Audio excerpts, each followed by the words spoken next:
Welcome, welcome, welcome. Forest Night out in St. Louis. Hopefully, you're having an absolutely wonderful Sunday. I know that I am changed the format up a little bit. I was going to talk about lead magnets tonight and go over some of that stuff, but you know what? I changed my mind. I thought I wanted to talk. I changed my mind because I decided I want to talk about something different. And one of the things, and just sitting here, just going through a lot of stuff and realized that I was having a little bit of squirrelitis. And one of the reasons I can go down that hole really fast, I didn't even realize I was like there. And I started looking at and I can tell I get squirrelitis because I get a little bit flustered because there's just like too much going on around the edges. And I'm the main thing. I'm not keeping the main thing. So if you're like me and you feel like you just there's just too much going on. Sometimes we just need to take a step back, figure out what the heck's going on, get out the big knife and start trimming the fat and taking away all the stuff that's on the edges. So I've got 4 tips that are going to help keep the main thing the main thing. And I think if you're like me, if you're on a mission to save the world, which I'm not on a mission to save the world, I'm on a mission to find some people to help me do that. So and as a result, because there's just so much mess going on. I mean, it's just like there's this huge fan like on the other side of the sun or something, and somebody just dumped a big bucket of crap in it, and it's just blowing all through the universe, and it's just a hot mess right now. And it just, I mean, everybody's just in a bad mood. I get it. I mean, this COVID stuff's just really irritating everybody. The election's just irritating everybody. I mean, there's just so much crazy stuff going on. Right now, all we need is an asteroid to start heading towards the planet, and hopefully Morgan Freeman and Bruce Willis will step up and save us from all that craziness.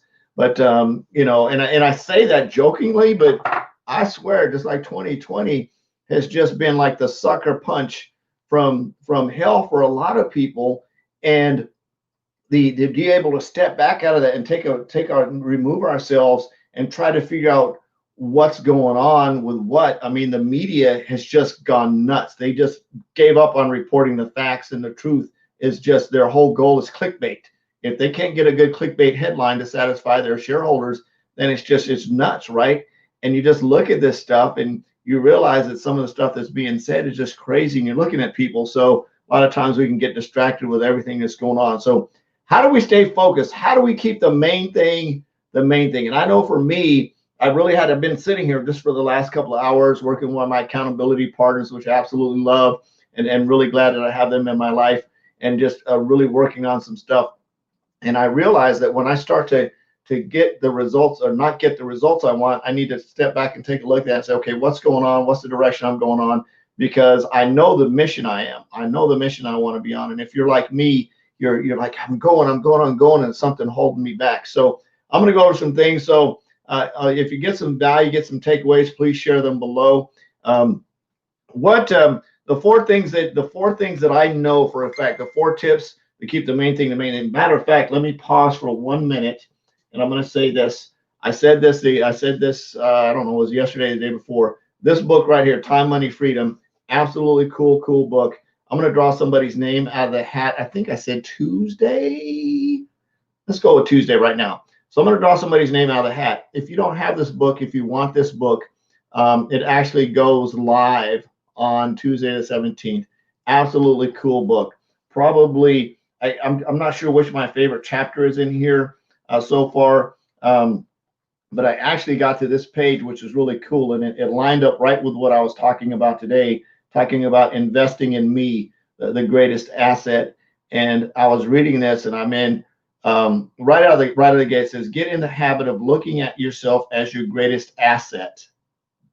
And I was like, oh my God, that's so true, because whatever we do in life, right? Whatever I do in life, if I ain't doing it, nobody else is doing it. Now, somebody else may do their thing, but if it's going to be my thing, I'm my greatest asset.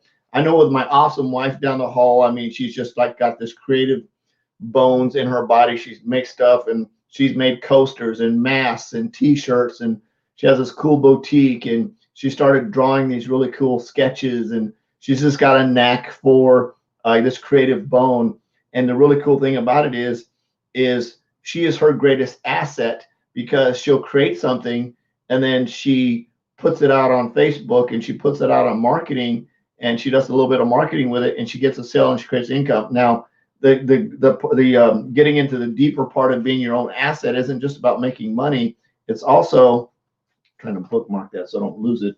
I think it's page 133. Anyway, the greatest asset that we can have is how we look at ourselves, what kind of self-esteem we have, what kind of belief we have. Some of the things. Matter of fact, just talking to one of my coaching clients, that was it yesterday. It's just like it's all one big blurry day, and she was doing Facebook Lives, and she was just like, oh, frustrated because she thought she had to do this call to actions one way and take all these notes. And I was like, no, that's not how you do it.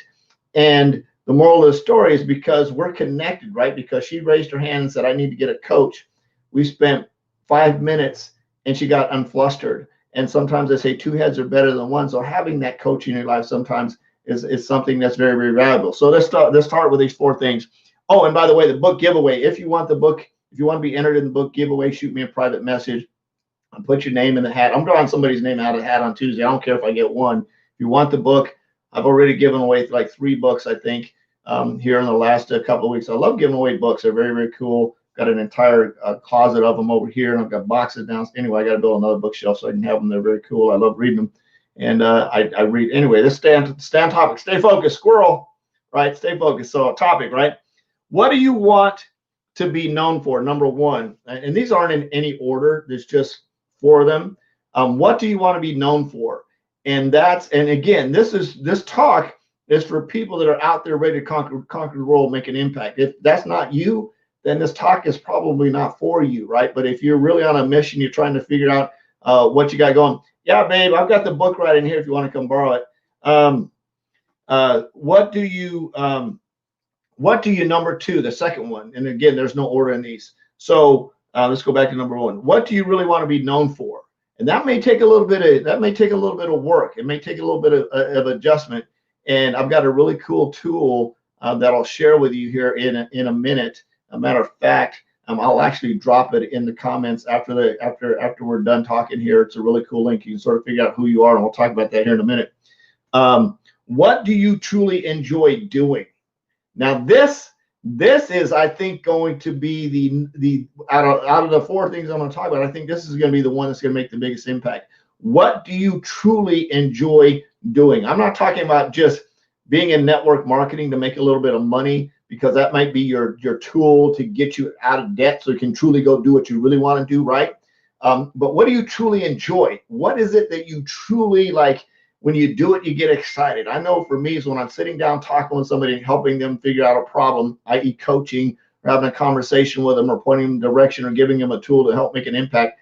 I love that stuff. I truly love serving other people. I really like doing that's something I get a kick out of it. It makes me feel good. It just makes me feel warm and fuzzy inside, all kinds of ways. Anyway, so number 3, who are you counseling, coaching, and mentoring with?